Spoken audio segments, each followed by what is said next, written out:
Hello दोस्तों, स्वागत है आप सभी का फिजिक्स संसार के इस लेटेस्ट वीडियो में। आज के इस वीडियो में आज का जो हमारा टॉपिक है वो है एक समान वैद्युत क्षेत्र में स्थित वैद्युत द्विध्रुव पर कार्यरत बल आघूर्ण का व्यंजक। अगर हम लोग एनसीईआरटी की बात करें तो एनसीईआरटी में जो है ये टॉपिक एक समान वैद्युत क्षेत्र में वैद्युत द्विध्रुव करके दिया गया है। कुल मिलाकर के आपको उस टॉपिक के अंतर्गत उस पर जो आपका वैद्युत द्विध्रुव होता है उस पर कितना बल आघूर्ण कार्य करता है, यही व्यंजक आपको प्राप्त करना है। तो हम लोग इस वीडियो में इसी टॉपिक पर चर्चा करेंगे कि अगर हम लोग कोई एक वैद्युत द्विध्रुव लेते हैं और उसको एक समान वैद्युत क्षेत्र में लाकर रखते हैं तो उस स्थिति में उस पर बल आघूर्ण कार्य कितना करता है। तो बल आघूर्ण क्या होता है, आप क्लास 11 में पढ़ चुके होंगे कि बल आघूर्ण एक ऐसा बलयुग्म होता है जिसके प्रभाव में कोई भी वस्तु घूर्णन करना प्रारंभ कर देता है। जैसे ये आपका जो मान लीजिए मार्कर है और इस मार्कर पर अगर आप इस प्रकार से एक बल लगाइए, बलयुग्म का मतलब होता है जोड़ा, आप दो बल लगाइए इस पर और उन दोनों बलों के प्रभाव से क्या हो जाए, ये घूर्णन गति करना शुरू कर दे इस प्रकार से। तो इस प्रकार से जब ये घूर्णन गति करना शुरू करेगा तो यही क्या होता है, बल आघूर्ण कहलाता है। बल आघूर्ण की परिभाषा ही आप पढ़े होंगे कि बल आघूर्ण वह बलयुग्म है जिसके कारण कोई भी वस्तु घूर्णन गति करना प्रारंभ करता है। अब घूर्णन गति क्या होती है, तो घूर्णन गति होती है कि अगर कोई वस्तु एक निश्चित अक्ष के परितः घूमता है तो उसको हम लोग घूर्णन गति कहते हैं। ये आप क्लास 11 में पढ़ चुके होंगे। तो हमें कुल मिलाकर के बल आघूर्ण का व्यंजक प्राप्त करना है। तो चलिए हम लोग समझते हैं इसको कि वैद्युत क्षेत्र के कारण बल आघूर्ण किस प्रकार से वैद्युत द्विध्रुव पर कार्य करता है। अब वैद्युत द्विध्रुव क्या होता है, तो इसको भी आप लोग पढ़ चुके हैं कि अगर समान परिमाण के विजातीय आवेश एक दूसरे से अल्प दूरी पर स्थित होते हैं तो इस प्रकार से बनी युक्ति या प्रबंध या निकाय जो होता है उसको वैद्युत द्विध्रुव कहते हैं। अगर आप नहीं पढ़े हैं तो इससे पहले वाले वीडियो में हमने आपको डिटेल से समझाया, आप चैनल पे जाइए, वहां पे आपको इससे संबंधित जितने भी टॉपिक है इस चैप्टर से संबंधित वो आपको सारे के सारे क्लास 12 फिजिक्स के फर्स्ट चैप्टर के नाम से वैद्युत आवेश और क्षेत्र के नाम से एक प्लेलिस्ट बनी हुई है, उसमें आपको इस चैप्टर से संबंधित जितने भी वीडियो हैं सारे आपको मिल जाएंगे। तो हम लोग क्या करते हैं, पहले एक समान वैद्युत क्षेत्र बना लेते हैं। अब एक समान वैद्युत क्षेत्र का मतलब क्या होता है, तो एक समान वैद्युत क्षेत्र की अगर हम लोग बात करें तो एक समान वैद्युत क्षेत्र का मतलब है कि एक ऐसा वैद्युत क्षेत्र जिसके प्रत्येक बिंदु पर वैद्युत क्षेत्र का जो परिमाण है वो समान है। वैद्युत क्षेत्र का जो परिमाण हो वो प्रत्येक बिंदु पर क्या हो, समान हो, तो वही क्या होता है, एक समान वैद्युत क्षेत्र कहलाता है। अब इसमें हम क्या करते हैं, एक वैद्युत द्विध्रुव को ला करके रख देते हैं। तो हमने मान लिया कि हम लोग क्या करते हैं, वैद्युत क्षेत्र के साथ थीटा डिग्री के कोण पर एक वैद्युत द्विध्रुव को लाकर रखते हैं। एक पर मान लेते हैं कि माइनस आवेश है, इसको हम लोग मान लेते हैं ए, और एक दूसरा बिंदु बी है जिस पर मान लेते हैं कि प्लस आवेश है। तो अब यहाँ पर देखो, तो अब चूंकि क्यू दोनों है, दोनों का परिमाण सेम है लेकिन प्रकृति अलग है, एक माइनस और एक प्लस है। अब ये क्या है, वैद्युत द्विध्रुव है और वैद्युत द्विध्रुव के बीच की लंबाई जो होती है वो हमेशा 2l लेते हैं। क्यों लेते हैं, तो हमने आपको पिछले वीडियो में बताया कि 2l लेने के पीछे का कारण यह है कि इससे जो आने वाले सूत्र होते हैं उसकी जो व्युत्पत्ति होती है, उसका जो डेरिवेशन होता है वो काफी आसान हो जाता है, इसीलिए इसके बीच की दूरी को जो है हम लोग 2l मानते हैं। तो अब ये मान लीजिए कितने एंगल पर रखा हुआ, थीटा डिग्री के एंगल पर रखा हुआ है, ठीक। तो उस स्थिति में ये जो आपका वैद्युत क्षेत्र है जो हमने तीर से प्रदर्शित किया है वैद्युत क्षेत्र है, मान लीजिए अब चूंकि वैद्युत क्षेत्र एक सदिश राशि है तो उसकी दिशा होगी, तो वैद्युत क्षेत्र की दिशा जो है इधर से उस तरफ की ओर है, ठीक। तो अब यहाँ पर ये जो वैद्युत क्षेत्र है वो इस वैद्युत द्विध्रुव पर किस प्रकार से बल आघूर्ण उत्पन्न करेगा। तो हम लोग जानते हैं कि जो आपका वैद्युत क्षेत्र होता है, पढ़े हैं कि वैद्युत क्षेत्र जो होता है वो प्लस आवेश पर क्या होता है, अपनी दिशा में बल लगाता है। अपनी दिशा का मतलब जिस दिशा में वैद्युत क्षेत्र होता है उसी दिशा में प्लस आवेश पर बल लगता है, और जो माइनस आवेश होता है उस पर वैद्युत क्षेत्र क्या करता है, अपने से विपरीत दिशा में बल लगाता है। यानी ये प्लस क्यू है तो इस पर वैद्युत क्षेत्र उस दिशा में लगेगा, ये माइनस क्यू है तो इस पर वैद्युत क्षेत्र की दिशा इधर होगी। यानी दोनों के दोनों परस्पर क्या होते हैं, एक दूसरे के विपरीत होते हैं। तो अगर ये एक दूसरे के विपरीत हो तो उस स्थिति में अब आप सोचिए कि अगर आपके पास कोई एक ऐसा निकाय, जैसे इसको हम लोग मान लेते हैं द्विध्रुव, इसको हम लोग मान लेते हैं प्लस चार्ज ऊपर है और इसको मान लेते हैं माइनस चार्ज।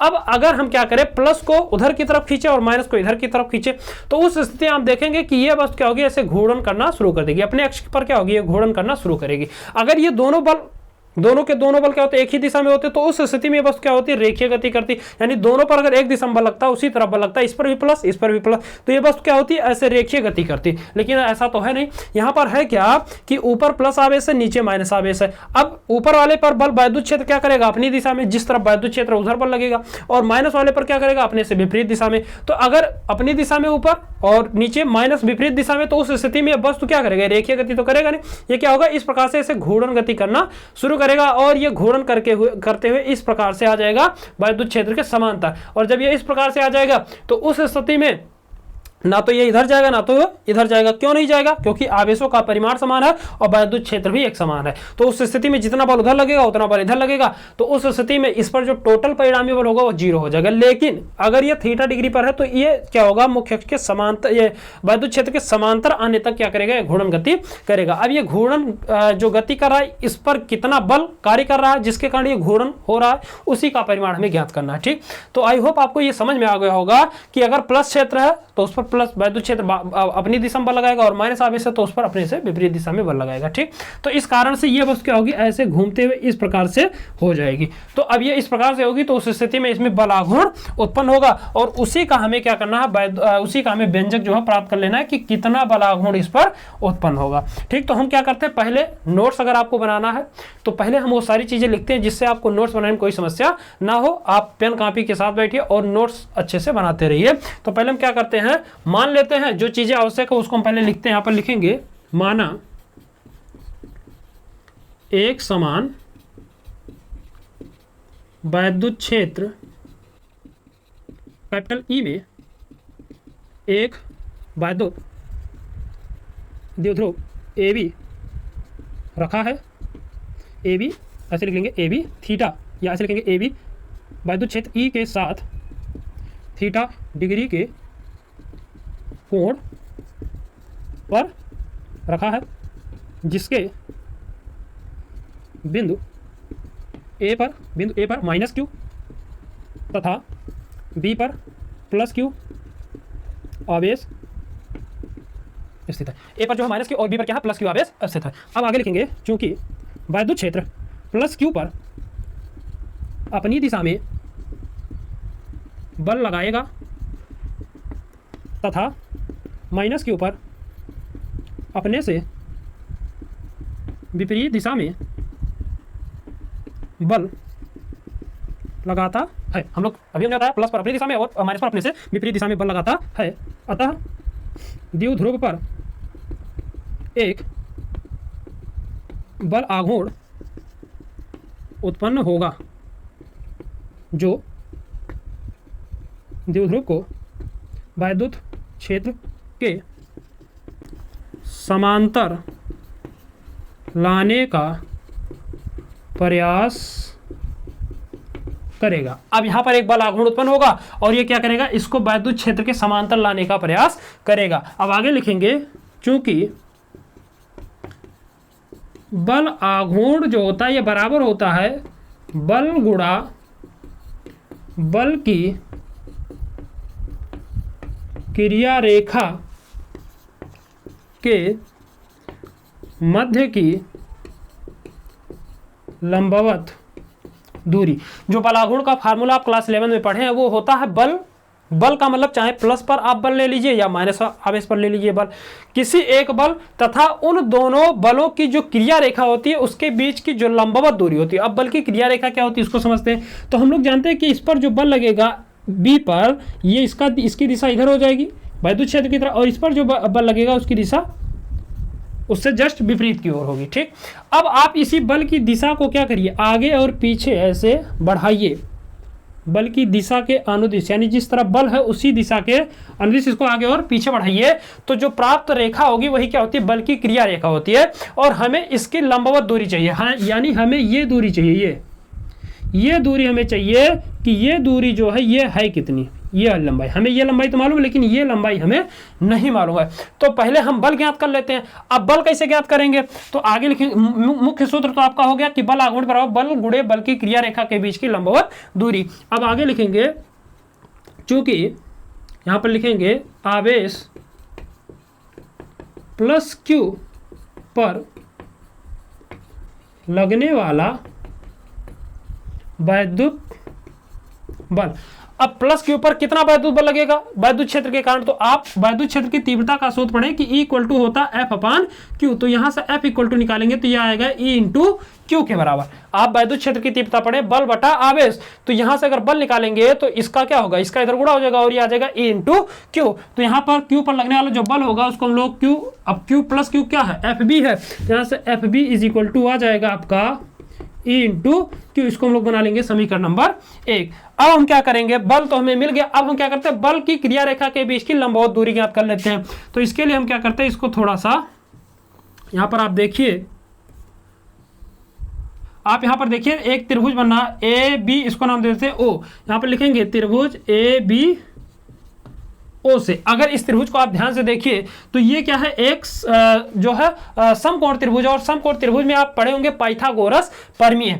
तो पाइथागोरस प्रमेय लगाने की तो जरूरत है नहीं हमें, यहाँ पर आप देखिए तो ये 90 है, 90 के सामने की भुजा क्या है, कर्ण है, और कर्ण आपको मालूम है, हमें चाहिए क्या, हमें चाहिए आप की लंब है कितना। अगर ये एंगल थीटा तो ये एंगल भी थीटा होगा। क्यों होगा, तो आप पढ़े होंगे कि जब दो समांतर रेखाओं को कोई तिर्यक रेखा काटती है तो जो संगत कोण होते हैं वो आपस में बराबर होते हैं, यानी जितना एंगल ये होगा उतना एंगल ये होगा, क्योंकि ये इसका संगत कोण है, तो वो वैसे ये भी इसका क्या है, संगत कोण है, तो जितना एंगल ये उतना एंगल ये होगा। तो यहाँ पर 2l ये है और लंब आपको ज्ञात करना कि है कितना, तो आपको लंब और कर्ण मालूम, लंब आपको ज्ञात करना, कर्ण आपको मालूम है।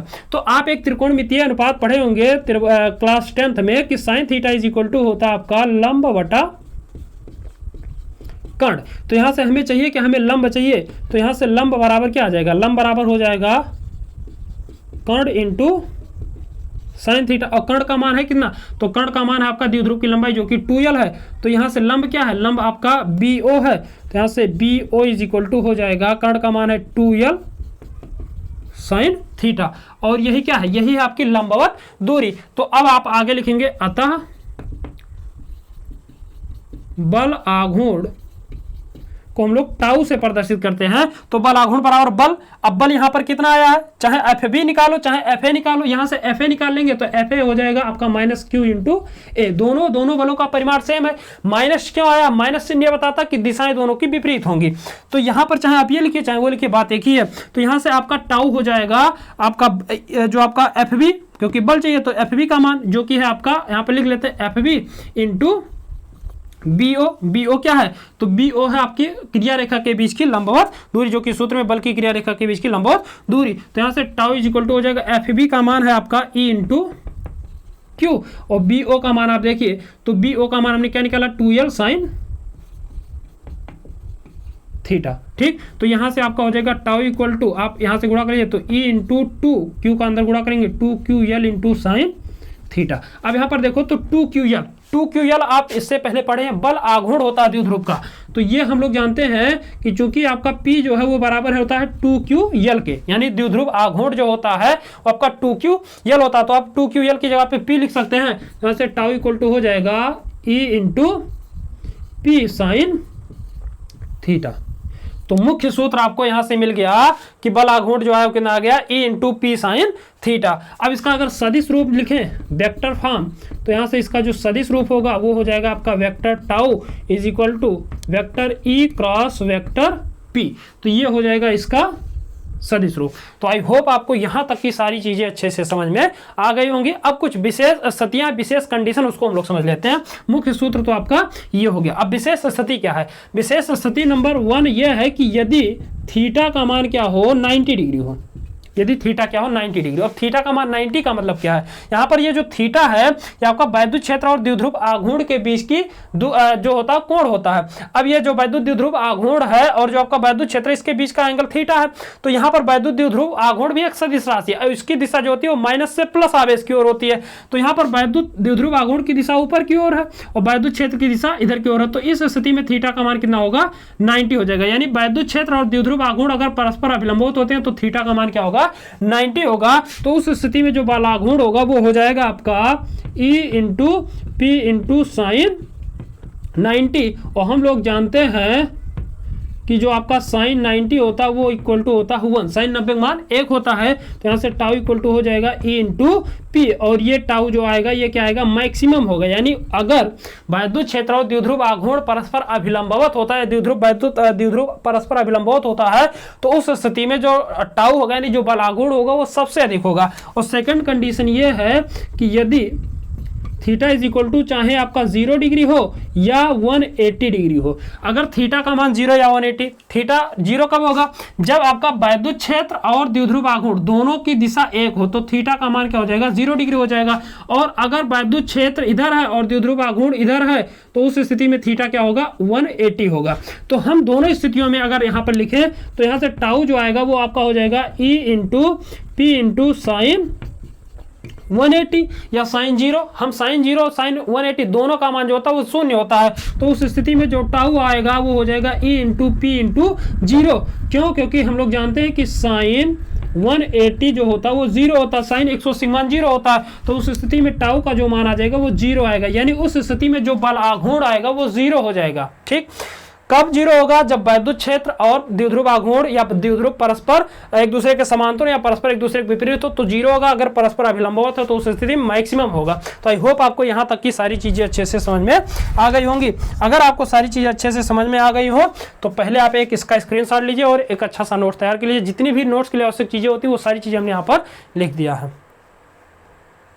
और यदि आपको सारी चीज़ें अच्छे से समझ में आई हो तो चैनल को सब्सक्राइब कीजिए और बेल आइकन को दबाइए, जिससे आपको लेटेस्ट वीडियो की जो अपडेट्स हैं वो मिलती रहें। और वीडियो को लाइक भी कीजिए, अपने दोस्तों में शेयर कीजिए। मिलते हैं अगले वीडियो में इसी चैप्टर के अगले टॉपिक के साथ। तब तक के लिए जय हिंद।